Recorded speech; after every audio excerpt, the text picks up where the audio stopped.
देखिए, सत्ताधारी भ्रष्टाचारी ना हो और आंदोलनकारी हिंसाधारी ना हो, इन दो बातों पर हमेशा ध्यान देने की जरूरत है। वरना नेपाल में जनता ने तो ना पीएम रहे ओली को छोड़ा और ना ही 4 बार प्रधानमंत्री पद पर रहे शेर बहादुर देउबा को, जिनके घर पर आज तक संवाददाता कुमार अभिषेक पहुंचे। पता चला कि गुस्से की आग ने पूरा घर खाक कर दिया है। हम इस वक्त नेपाल के धनगढ़ी में हैं और ये जो घर है ये नेपाल के पूर्व प्रधानमंत्री शेर बहादुर देउबा का है।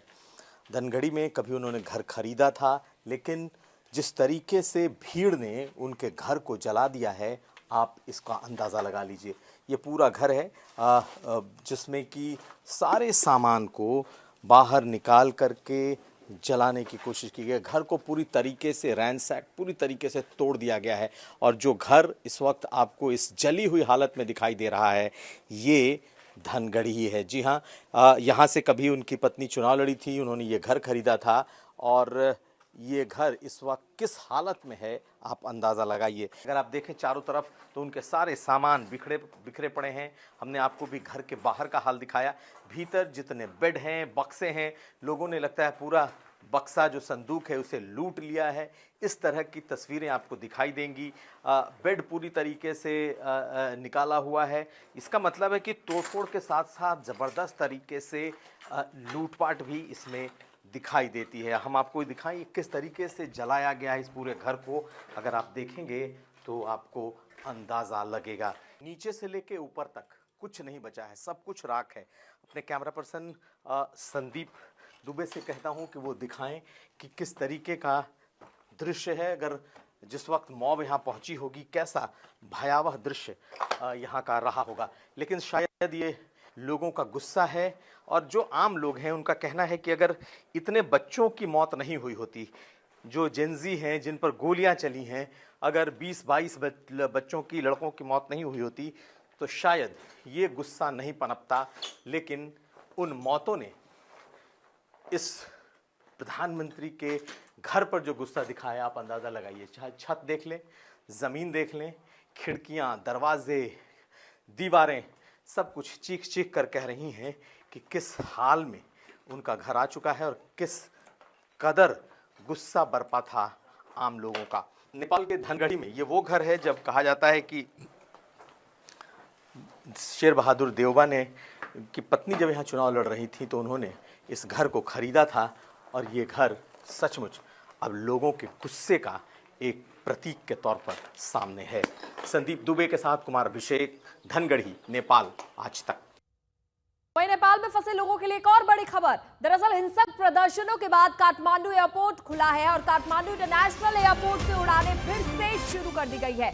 एयर इंडिया ने स्पेशल फ्लाइट शुरू की है। नेपाल में फंसे यात्रियों के लिए स्पेशल फ्लाइट शुरू कर दी गई है।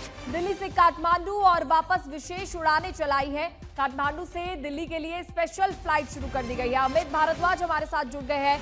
अमित, देखिए, कई पर्यटक हैं महाराष्ट्र और गुजरात के जो काठमांडू में फंसे हुए हैं। सबसे बड़ी चुनौती उनको वहां से निकालने में क्या आ रही है? देखिए, सबसे बड़ी चुनौती पूजा असल में यही थी कि जो TIA है, त्रिभुवन इंटरनेशनल एयरपोर्ट काठमांडू में, वो बंद पड़ा था। और खासतौर पे जिस तरह से हिंसक प्रदर्शन हुए 9 सितंबर की घटना के बाद, उसके बाद से ही पूरा एयरपोर्ट बंद कर दिया गया था सिक्योरिटी के कारणों से। और इस वजह से भी कि यहाँ का जो पॉलिटिकल क्लास था, जो पॉलिटिकल एलीट था, उसको किसी तरह से आर्मी रेस्क्यू करके काठमांडू से और नेपाल से बाहर निकालना चाहती थी। और सारे आर्मी के चॉपर्स काठमांडू एयरपोर्ट पे ही आ रहे थे। लेकिन कल 3:30 बजे पहले एयरपोर्ट को खोल दिया गया। उसके बाद ये स्पष्ट किया गया, जो भी फ्लाइट ऑपरेटर अपने जहाज को, विमानों को यहां से उड़ाना चाहता है, उनके पैसेंजर्स को एयरपोर्ट के अंदर आने दिया जाएगा।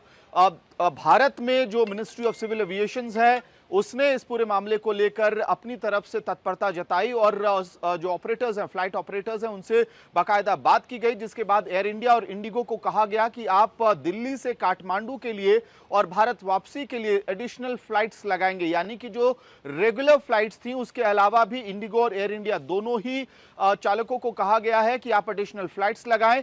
कल देर रात मैंने खुद देखा किस तरह से एयर इंडिया का पहला विमान था जो त्रिभुवन इंटरनेशनल एयरपोर्ट काठमांडू में लैंड किया था, यानी कि पहली लैंडिंग एक भारतीय विमान की हुई थी यहां पे, और उससे कुछ देर बाद पहला जो टेक ऑफ हुआ, इंटरनेशनल टेक ऑफ हुआ, वो भी एयर इंडिया का ही टेक ऑफ था। संभवतः वो दिल्ली के लिए जहाज वापस गई थी, लेकिन नेपालीज एयरलाइंस जितनी भी हैं, चाहे वो हिमालय हो या नेपाल एयरलाइंस हो, वो लगातार यहां से अपना परिचालन कर रही हैं। आज से हम संभवतः ये अंदाजा लगा सकते हैं, चाहे वो आंध्र प्रदेश के लोग हों या महाराष्ट्र के लोग हों या गुजरात के लोग हों, जो यहाँ पर्यटन के लिए या बिजनेस के लिए आए हुए थे। क्योंकि मैं खुद जब ये पूरा हिंसा हो रहा था उस वक्त कई सारे ऐसे लोगों से मिला, कुछ एक बड़ा जत्था जो पशुपतिनाथ में दर्शन करने के लिए आया था, एक बिजनेस क्लास पूरा ग्रुप था जो यहाँ पे इन्वेस्टमेंट के लिए आया था, क्योंकि यूएस टैरिफ की वजह से वो अपने बिजनेस को रीलोकेट कर रहे थे। लेकिन यहाँ पहुंचने के बाद इतनी ज्यादा हिंसा थी कि वो